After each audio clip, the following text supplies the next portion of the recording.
So I was out and about. I was so excited, out and about, and I met a fellow witch. But her chakras are pretty clouded.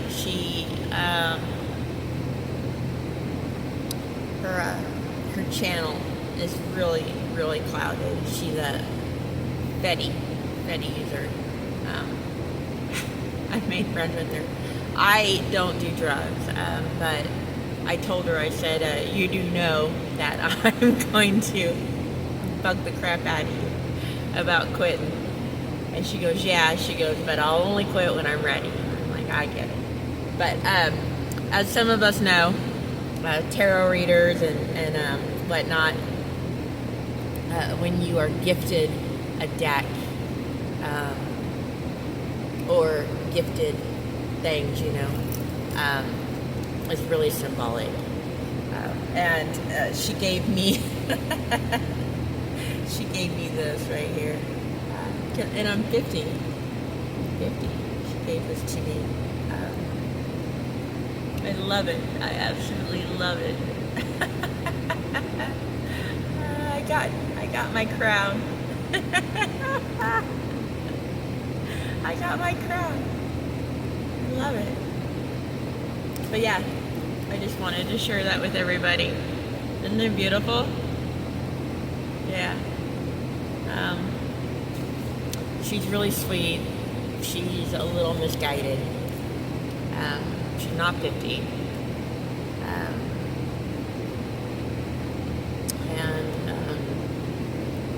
She needs someone probably to help guide her into the light. And the universe brought me to her for a reason, I'm sure. She speaks of being a reader, but not really knowing how to do tarot reading, and she's not spiritual.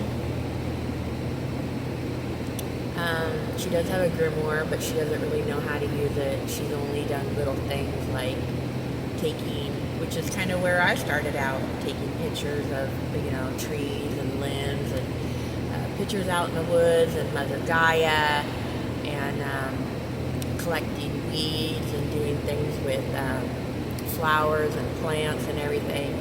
And it's kind of interesting because, hanging out with her, I'm kind of seeing like a little bit of like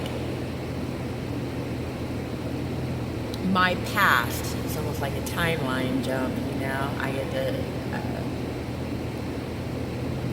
even though I didn't do drugs, mine was drinking and smoking, but it gets me to kind of like see where I've been and how far I've come. And I guess now I've got the crown to prove it. That's pretty awesome. I mean, I manifested my crown and I manifested my throne. So yeah, I don't know what's going to happen when I turn 51. Maybe it's I got to give it to somebody that turns 50. Yeah, it's beautiful though. Absolutely beautiful. Look at that. Yeah. I just thought I would share that with everybody. And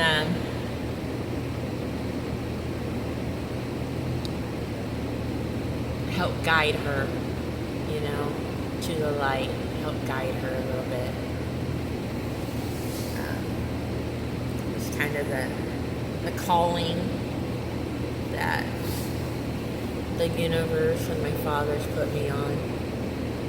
Being out here on the ground floor, living in my car, on the ground floor, helping people. You know what she says to me too? She's like,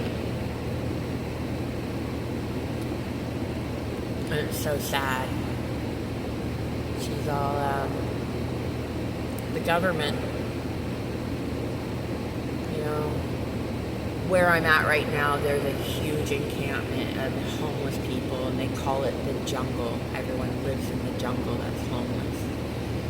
And she asked me how come I don't live in there, and I said, well, I don't fit in with people like that. I don't want to be in a group like that of homeless people, in that environment. And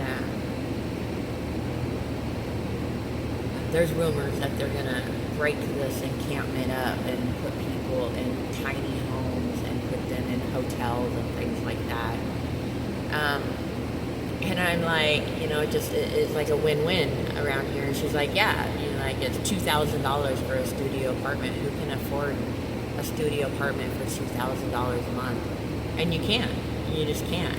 I mean, even me, even if I worked 2 jobs, there's no way I could afford to.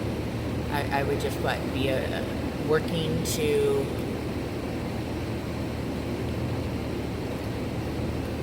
put my money into an apartment that I'm never going to be at. And that's not living. To me, that's not living, and it's not living to other people out here either. And she goes,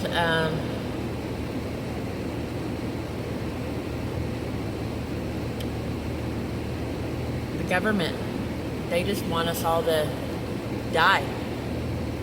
They want us all to just overdose and just kill ourselves and die. Well, what happens when people like me? I don't do anything to endanger my life. I don't do drugs. I don't overdose. Oh, and it was really cool too. In case nobody knows this, and I didn't know this, but I do have 3 doses, because somebody did tell me it takes 3 doses of that that stuff that they spray up into your nose when people are overdosing. And I did not know this. All I know is that it took 3, and knowing me, I would have killed somebody.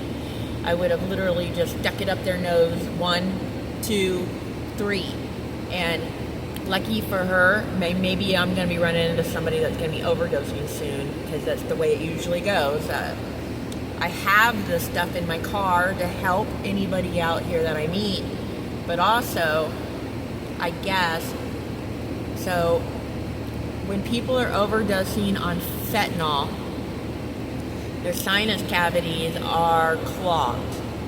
So you spray it up their nose, and then you literally gotta blow. I guess you gotta blow from your mouth, blow it up into their nose so it goes up and around their brain. And then you wait 5 minutes after the first one, and you do it again. And then you wait 10 minutes after that, and you do it again, while the whole time you're doing chest compressions on their chest. And she told me that she has saved 4 people by doing chest compressions. And the last one, she was doing it by herself for 45 minutes. And there were like 5 or 6 men standing around, not helping her and not doing anything. I mean, that just boggles me that 10 men were standing around for 45 minutes while she was doing chest compressions. I guess she said that she was bawling and she was crying, begging for them to come help her. It's really rough out here. It's really challenging out here, and it's really rough, being around this kind of environment. But it's people that truly love people and humanity, that are out here living this kind of life, just knowing that they're calling from the universe and from my Father, God, Jehovah, higher power, has guided us to be out here just to help people that need help, even if it is to save their life. And she told me that that gentleman that she saved his life, that it was pointless and it was meaningless, because 2 weeks later he overdosed and died, and that it was pointless. I told her, I said, no, don't look at it like that. It's not pointless, and it wasn't meaningless. You saved his life, and that made that you scored points with the universe, and you scored points with karma and dharma by doing that. And even though later he ended up committing suicide and killing it, or not committing suicide but overdosing, which I guess is almost like committing suicide, overdosing and dying, that wasn't on you at that point, it was on him. You know what I mean?